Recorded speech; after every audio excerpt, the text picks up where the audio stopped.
नमस्कार, मैं हूं पुण्य प्रसून वाजपेयी।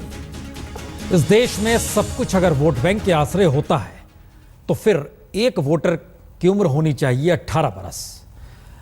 जिसका जन्म 18 बरस पहले हुआ होगा वो इस बार बिहार में वोट डालेगा। इन 18 बरस के भीतर जनता दल कभी एकजुट हुआ नहीं, टूटा उससे पहले कई बार, 1-2 बार नहीं, 6 बार, 7 बार कहिए, लेकिन अब कल एकजुट होने वाला है। अतीत की गहराइयों को साधे हुए क्या इस देश का युवा वोटर दोबारा जनता परिवार को नए तरीके से देख पाएगा या नहीं देख पाएगा? क्योंकि कल ऐलान होने वाला है और इसीलिए हमने नाम लिख दिया है आई बिलन की बेला। हम रिपोर्ट दिखाएं उससे पहले सीधे पटना चलते हैं, क्योंकि बिहार के चुनाव सामने हैं। अभिषेक, युवा वोटर तैयार है नए रूप में जनता परिवार को देखने के लिए? प्रसून जी, इस पर अभी कहना बहुत मुश्किल है कि युवा वोटर आखिरकार किस तरीके से इस नए गठबंधन को या इस नए मर्जर को लेता है।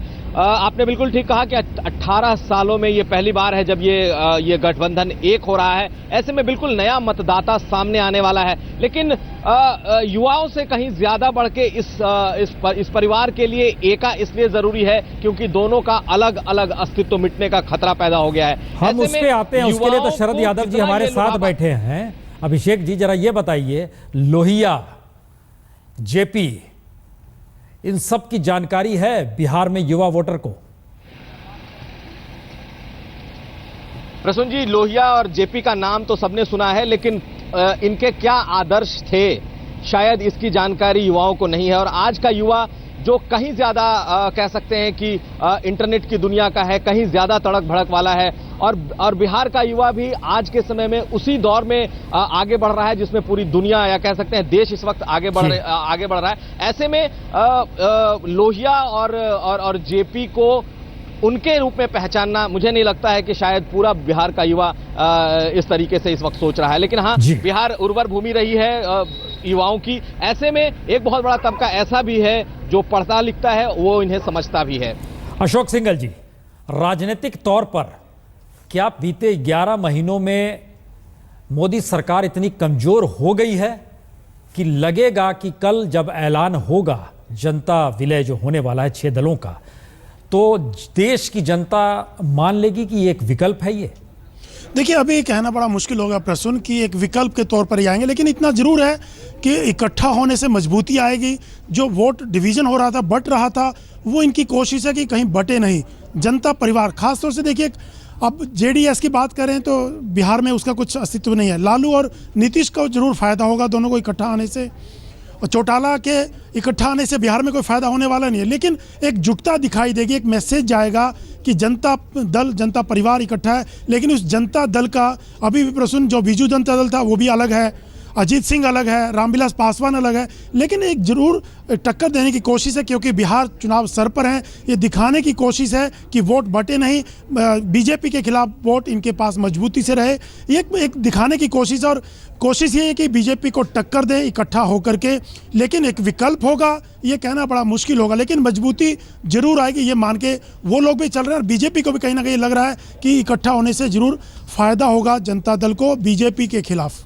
शरद यादव जी, क्या जवाब होगा इसका अगर युवा वोटर इंटरनेट की दुनिया में खोया हुआ है, उसकी हथेली पर स्मार्टफोन नाचता है, वो चाहता है बाजार की चकाचौंध, और पुराने वोटर जो हैं, उम्रदराज वोटर जो है, वो सोच रहे हैं कि शायद ये 6 दल इसलिए मिल रहे हैं कि इन्हें वोट बैंक कुछ नजर आ रहा है। इससे इतर आपके पास क्या है? नहीं, हर तरह का प्रयास करने का जो प्रयास है वो निरंतर चलते रहता है। और आप लोगों के हेलो जी कहें। हेलो, जो लोगों में चर्चा है या जो आप लोग बात कर रहे हैं, हिंदुस्तान में जो 11 करोड़ आदिवासी है, 17 करोड़ दलित है, लगभग 60 से 70 करोड़ किसान लोग हैं। इनके नौजवान जो हैं वो भी नौजवान हैं, वो कोई जी जवानी उनकी नहीं छिनी है। इसलिए ये जो व्याख्या है, और कुछ लोग कह रहे हैं कि विचार के मामले में लोग नहीं समझते हैं, लोग जो है वो विचार के मामले को भी खूब समझते हैं, ऐसा हमारा अनुभव है। लेकिन शरद यादव जी, एक बात हर जहन में होगी कि लोहिया कांग्रेस के खिलाफ थे, जनसंघ साथ आकर खड़ी हुई थी, जेपी के आंदोलन के वक्त भी तमाम दल मिले थे तो वो कांग्रेस के खिलाफ थे। अब आप जिस सियासी घोड़े पर सवार होने जा रहे हैं उसमें आप कांग्रेस के खिलाफ नहीं है, कांग्रेस आपके साथ होगी तो ही आपको लाभ होगा। ये कैसे लोग इन चीजों को याद करें और कैसे पुरानी चीजों को भूल जाएं? नहीं, वो प्रसन्न जी आप जो पूछ रहे हो, कांग्रेस जो है वो मजबूत थी और लोहिया जी से लेकर जयप्रकाश जी तक जूझते रहे, तब कहीं उसका एक लंबा दौर चला। जी, आज कांग्रेस उस हालत में नहीं है। जो चुनौती देश के सामने है 11 महीने से, वो पूरा देश जानता है कि सरकार क्या बोल रही है और उसके आसपास लोग किस तरह से इस देश की जो एक तरह से साझा संस्कृति है, सबको साथ लेके चलने का मामला है, उसको चाहे बंगाल से शुरू करें, चाहे चर्च से शुरू करें, चाहे गाय वाले मामले को ले लें, चाहे बच्चों को पैदा करने ले लें, लब जिहाद ले लें, घर वापसी ले लें। अभी यानी आप रामपुर में चले जाइए, कोई कह रहा है वो हमारी पार्टी में नहीं और वो लगे हुए हैं वहाँ। तो ये 11 महीने से देश समझ रहा है और हम लोगों के बीच में हैं। मानता हूँ मैं कि आप लोग भी काफ़ी यानी चीज़ों को देखते रहते हैं, लेकिन हम जनता के भीतर खड़े, बीच में खड़े हैं और हम मानते हैं कि प्रयास हमारा है कि जो चुनौती इसका मुकाबला करें। और ये हम सब लोग एक साथ थे, बीच में अलग हुए थे, तो ये मामला है कि हम लोग बिखरते नहीं तो ये देश इस तरह से जो चुनौती से घिर गया वो नहीं होता। उसकी भूल सब लोग मानते, इसलिए खो रहे हैं। लेकिन आप ये कल्पना कर रहे हैं कि जब आप एक साथ होंगे और बिहार में चुनाव होगा तब आपके पुराने कैसेट्स निकाले जाएंगे, बताया जाएगा कि आप किस तरीके से लालू यादव के खिलाफ क्या क्या कहते थे, चुनाव मैदान में थे, आज एक साथ आकर खड़े हो गए हैं, क्या नीतीश जी कहते थे, क्या लालू जी आप लोग के खिलाफ कहते थे, ये सब बजेगा ना शरद यादव जी? मैं आपसे कह रहा हूं कि हम साथ रह कर के लड़े वो भी बजेगा और हम एक आदमी हैं वहाँ और सब तरफ है, हमने कोई के खिलाफ नहीं बोला आज तक। जो लोग चले भी गए तो हम नहीं बोलते और हम जानते हैं कि हमारे बीच में हमारे इस तरह की बातों को लोग याद करते, अच्छी बात है, लेकिन इस देश के कौन सा इतिहास है जिसको हमारे जो पुरखों ने, हमारे स्कूल ने, हमारे रास्ते से नहीं बदला। 42 का आंदोलन था, देश के गरीबों की लड़ाई जो है वो 3 आना बनाम 15 आना लोहिया जी ने शुरू की, सम्मिलित सरकार लोहिया जी ने बनाई, जयप्रकाश जी ने पूरी कांग्रेस जो हटती नहीं थी, हलती नहीं थी, उसे पलट दिया। और जितने आर्थिक विषमता के सवाल हैं वो नाथ पै ने, मधुलमय ने, मददंडवते ने, जॉर्ज फर्नांडिस ने, मैं कितने नाम गिनाऊं आपको, और कोई आदमी पे दाग नहीं उठ सकता सिवाय इसके कि हम लोगों के बीच में यानी टूट फूट होते रही है। लेकिन इस बार हम मजबूती से कोशिश करेंगे कि टूट ना हो, आर पार होकर के देश को बचाया जाए। हम मोदी जी को देखते हैं तो हमें लगता है कि शरद यादव जी, हमें ऐसा लगता है मोदी जी को देखते हैं तो लगता है सेल्फी का युग आ गया है, चकाचौंध का युग आ गया है, अंतर्राष्ट्रीय तौर पर खुद को नेता साबित करने का युग आ गया है। आप मधुलिमय, मधु दंडवते, जॉर्ज फर्नांडिस, माने पुरानी स्थितियों को लेकर सामने खड़ा कर रहे हैं। ये दोनों में कहीं कोई मेल है नहीं, वोटर क्या करेगा? नहीं, अब जब 9 टुकड़े हो गए हम जी, जब हेलो जी जी बोलें, जब हम आपस में बिखर गए और कांग्रेस पार्टी के ये जो बीजेपी आई है, तो आप पूरा का पूरा रिकॉर्ड पता लगा लीजिए पार्लियामेंट का, ये नॉन बीजेपी लोगों को साथ करके इनके साथ लड़े। अब परिस्थिति से हम लोग अलग हो गए और जनता दल के बिखराव से एक जनता के बीच में बिखराव हो गया और मिजरेबली कांग्रेस फेल हो गई, वैक्यूम मिल गया इनको। लेकिन इनके जीतने से अफसोस नहीं, जो अब कर रहे हैं उससे हमको आचार, हम तो ज्यादा जानते हैं, ये अटल अडवाणी जी की पार्टी नहीं है, अब ये कुछ दूसरे लोगों की पार्टी है जिनको चकाचौंध कह रहे हैं। ठहर जाइए, आप भी हैं, हम भी हैं, इस चकाचौंध का क्या अंत होने वाला है। बहुत तेजी से ये सबके सामने जो इनने इतना, यानी आदमी को इस देश में अब कोई सरकार इन्हें सपने दिखा के नहीं चला पाएगी। इन्होंने कहा था कि हम सबके पक्के मकान कर देंगे, ये 2 करोड़ लोगों को रोजगार दे देंगे, यानी रोजगार भारत सरकार ने बंद कर दिए। देश में लाख, 1.5 लाख, 2 लाख करोड़ का नुकसान हो गया किसानों का। दे रोज ये करेंगे, वो करेंगे।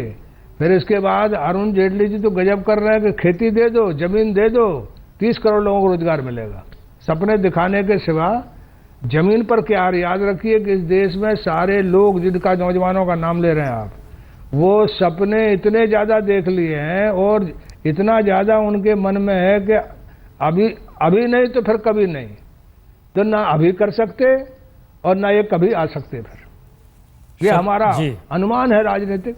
नहीं, एक अनुमान आपका है, नहीं, अनुमान की नहीं बात है शरद यादव जी, अनुमान की नहीं बात है। सवाल यह है, आप एक तरफ विचारधारा पहले कह रहे थे, वो तो हम समझ रहे थे कि आपकी लड़ाई विचारधारा, लेकिन जैसे ही आपने जरूरतों का जिक्र किया, आप ही को मौका मिले तो रेलवे स्टेशन पटना में उतरिए, उसके बाद बाहर निकल के जरा देखिए क्या आलम है, वहीं से पटना की स्थिति शुरुआत हो जाएगी। सत्ता तो आप लोग के पास थी, स्थिति बद से बदतर है। आप क्या सोच रहे हैं हम, नहीं, हम क्या सोच रहे हैं हम आज से देख रहे हैं स्टेशन, अभी भी हम उतर रहे हैं।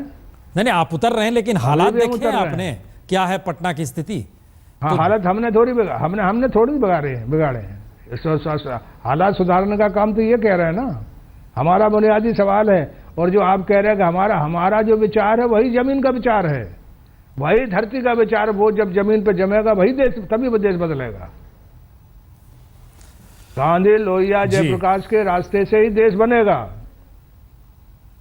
जो बहुसंख्यक समाज है, किसान है, मजदूर है, जो पसीना बहाता, दौलत बनाता, उसके हित, उसके हक में कोई काम नहीं होगा, देश कभी मजबूत नहीं हो सकता। एक आखिरी सवाल आप बता दीजिए, कल जो प्रस्ताव आप लोग लेकर आने वाले हैं उसमें कुछ नया होगा या उस भारत का जिक्र होगा जिसको लगता है कि वो पीछे छूट गया? नहीं, हम तो देश की चिंता में ये सब बैठे हैं। हम लोग ये भी महसूस करते हैं कि हमारे अलग अलग होने से देश जो है वो इस हालत में पहुंचा है। एक हमारा भी कहीं ना कहीं ये है हमारे बिखराव का जी, ये जो आज हुआ है उसमें कहीं ना कहीं हमारी हिस्सेदारी भी है, ये हम महसूस करते हैं।